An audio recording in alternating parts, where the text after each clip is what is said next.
साथियों, इस शानदार एक्सप्रेसवे से उत्तराखंड के टूरिज्म को बहुत ही बड़ा फायदा देगा।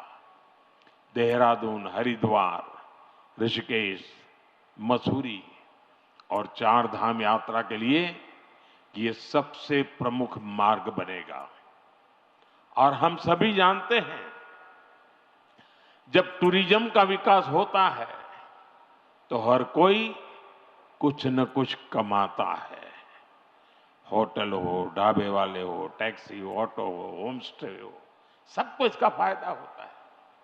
साथियों, मुझे खुशी है कि आज Uttarakhand winter tourism, winter sports और मेड इन इंडिया शादी के लिए बहुत बेहतरीन डेस्टिनेशन बनता जा रहा है। साथियों, उत्तराखंड की अर्थव्यवस्था के लिए बारहमासी पर्यटन बहुत जरूरी है और इसलिए मेरा सर्दियों में होने वाली धार्मिक यात्राओं को लेकर बहुत आग्रह रहा है और मुझे खुशी है कि हर साल इन यात्राओं में लोगों की संख्या बढ़ रही है। आपको याद होगा, मैं 2023 में आदि कैलाश और ओम पर्वत की यात्रा पर गया था। पहले बहुत जाता था, बीच में बिल्कुल जा नहीं पाया।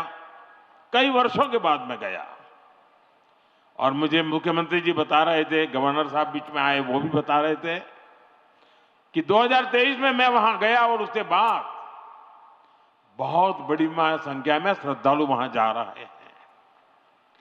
पहले वहां कुछ 100 लोग ही सर्दियों में यात्रा के लिए जाते थे। साल 2025 में करीब 40,000 से अधिक लोगों ने इन पवित्र स्थानों की यात्रा की।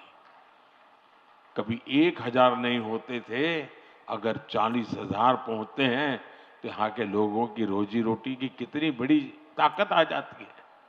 इसी तरह 2024 में शीतकालीन चारधाम यात्रा में करीब 80,000 श्रद्धालु आए थे। 2025 में यह संख्या 1.5 लाख पार कर चुकी है। साथियों, हम ऐसा विकसित भारत बनाने में जुटे हैं जहां प्रगति भी हो, प्रकृति भी हो और संस्कृति भी हो। और इसलिए आज होने वाले हर निर्माण को इन्हीं त्रिवेणी,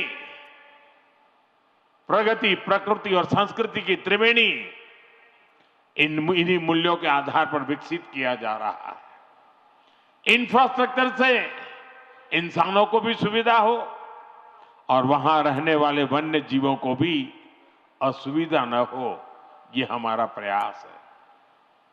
और इसलिए ही इस एक्सप्रेसवे पर करीब 12 किलोमीटर लंबा एलिवेटेड वाइल्ड लाइफ कॉरिडोर भी बनाया गया है।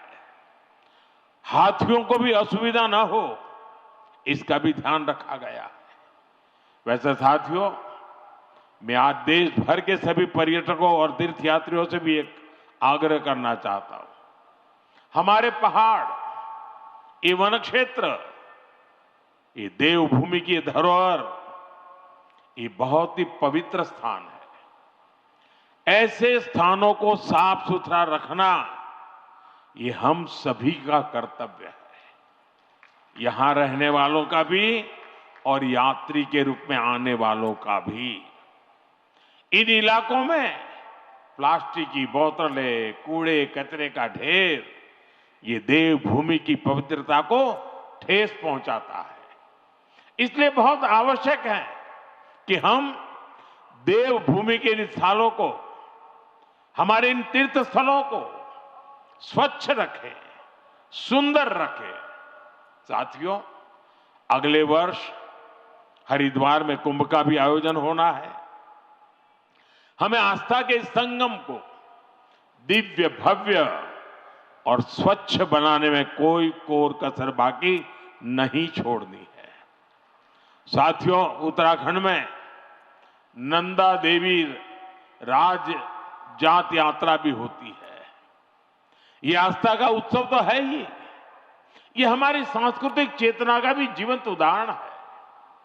जहां मां नंदा को बेटी मानकर पूरे सम्मान के साथ विदा किया जाता है। इस यात्रा में बहनों बेटियों की भागीदारी इसे विशेष बनाती है।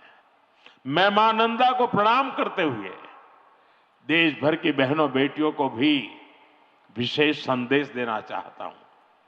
विकसित भारत के निर्माण में आपकी बहुत बड़ी भूमिका है।